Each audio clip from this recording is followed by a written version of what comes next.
Қызды қалай ғашық қалып, өзіңді онымен қалай ұстау керек екендігін білмейсің бе? Не әңгіме мынау деп жатыр. Және өзіңнің ең жақсы қасиеттеріңді ғана көрсетіп, қалған жігіттердің арасынан сені таңдайтындай қандай іс-әрекеттер жасау керек екендігі жайлы хабарың жоқ па? Мінеке тура осы жайында бүгін әңгімелесетін боламыз. Сәлем, менің есімім Санжар Айдар. Салам алейкум. Өздерің сұрағандай, бүгін бізде жігіттерге арналған алғашқы видео. Дайынсың ба? Онда кеттік.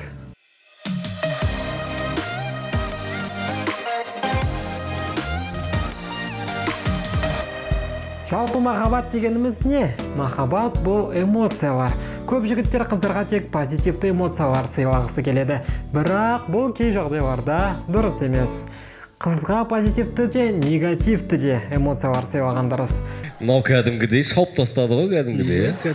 Позитивті эмоцияларға бірге уақыт өткізу, оны әрдайым таң қалдыру, көңілін көтеру, еркелету сынды іс-әрекеттер жатады. Оны барлығымыз білеміз. Ал негативті эмоциялар жайлы көбі біле бермейді.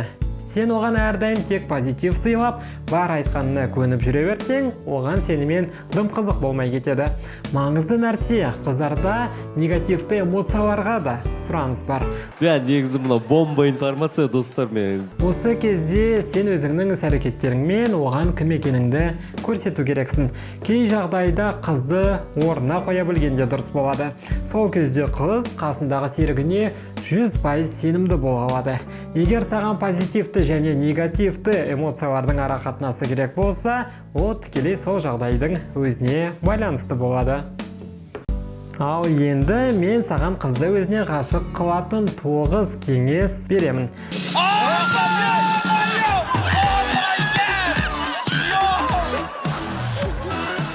Біріншісі, бұл өз мақсатыңды анықта. Саған шынымен де бұл қыз қажет па? Оны өзіне ғашық қылудың қажеттілігі бар ма? Әлде ол сенің әдеттегі ойнап, тастап кететін ойыншығың ба? Кей жігіттер қызбен төсектес болу үшін ғана оны өзіне қаратады. Осы жерде олар көбінесе өздерін алдап, дұрыс сұрақтар қоймайды. Қызды ғашық қылу қажет пе? Әлде оны тек өзіне қаратумен шектелуге бола ма? Екінші кеңес, бұл әрдайым қол жетімді бола берме. Біле білсең, қыздар 100% қол жетімді жігіттерге ғашық бола бермейді. Тамаша. Нақтырақ айтсам, оның жазған хаттарына бірден жауап беруге асықпай, әр шақырған жеріне бірден жетіп келуді ғой. Өзіңнің бос емес екеніңді түсіндіріп, 1-2 немесе 3 күннен кейін ғана көрсе алатыныңды айт. Әйтпесе оған сенімен мүлдем қызық болмайды. Соны ойланып жүріңдер енді. Әр айтқанын істей беретін болсаң, ол саған қатты үйреніп қалады. Сен күнделікті немесе әдеттегі қызық емес адамдар қатарына еніп кетесің. Бар интрига жоққа шығып, сені баурап алу мақсаты да болмайды. Ал қыздарға ең керегі осы. Маған сенсең, бұл кеңес өте пайдалы. Үшінші, ол мүлдем күтпейтін іс-әрекеттерді жаса. Кім түсінді, сол түсінді. Кім түсінді, сол түсінді. Бүгін сен романтик болып, қызға ерекше мақтаулар айтсаң, ертең сен басқаша адам болуың керек. Күнделікті бірдей кейіпте жүрудің қажеті жоқ. Әйтпесе сен не істесең де, ол сенің іс-әрекетіңді оп-оңай болжай алады.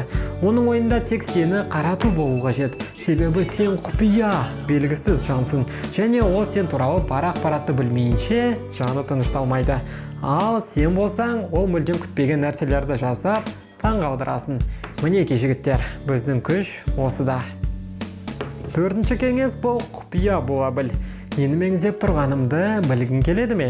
Маған бәрібір. Пофигу. Қыз сен жайлы сұрастырғанда, сонау балалық шақтан бастап, бәрін бірден айтудың қажеті жоқ. Ол кезде ешқандай интрига болмайды. Себебі сен оқылған кітап сияқты боласың. Ол сенің қаншада тұрып, қаншада жататыныңды, немен айналысып, қайда жұмыс жасайтыныңды, яғни сен туралы барлық ақпаратты бірден біліп қойса, оған мүлдем қызық болмайды. Ал тура сұрақ қойылса, не істейміз? Әңгімені барынша қызық етіп, барлығын бірден жайып салмауға тырысамыз. Онымен қалжыңдасуға да болады. Бір күні бір жылан ішіп алып да, былай үйге осылай жыбырламай былай тік барам деп. Бірнеше аптадан соң сен өзің туралы құпия нәрселермен бөлісетін болсаң, оның сендегі қызығушылығын оята аласың. Солай ара қатынастарың бара қызық бола түседі. Бесінші жақсы көретін маңызды кеңесім бұл сен лидер болу керексің. Қай кезде қандай кафеге немесе киноға баратындарыңды өзің шеш. Енді жаман нелерге еліктегенше осындай нәрсеге әуестенген жақсы ғой, ертең одан бір нәтиже шығару мүмкін. Әрине, көп жігіттер қызға барынша жағу үшін оның айтқанын істейді. Бірақ қыздарға ешкімге тәуелсіз, өзі шешім қабылдай алатын ер жігіттер ұнайды.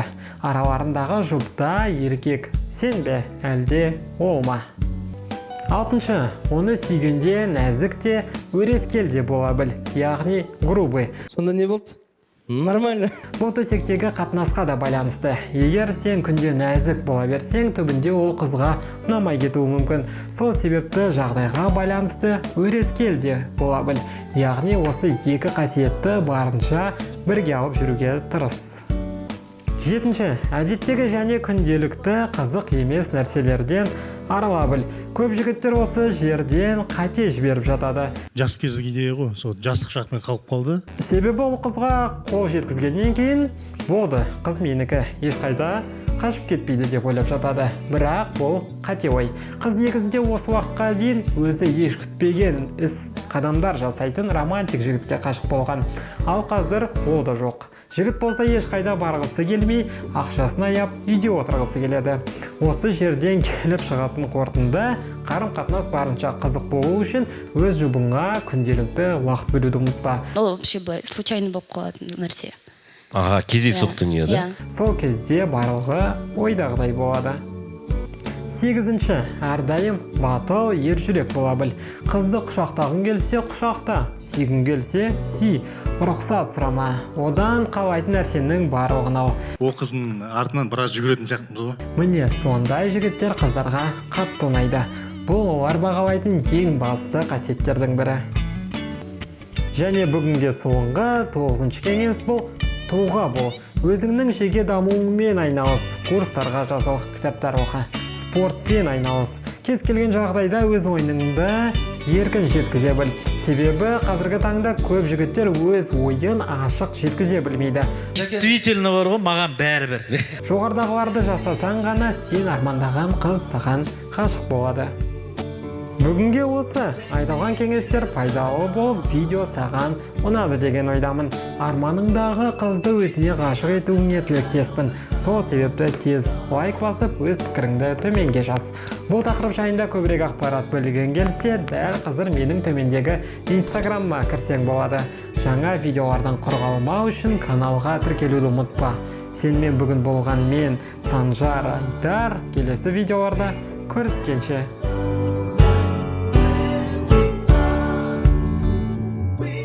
Контент фык-фык етіп шыға береді.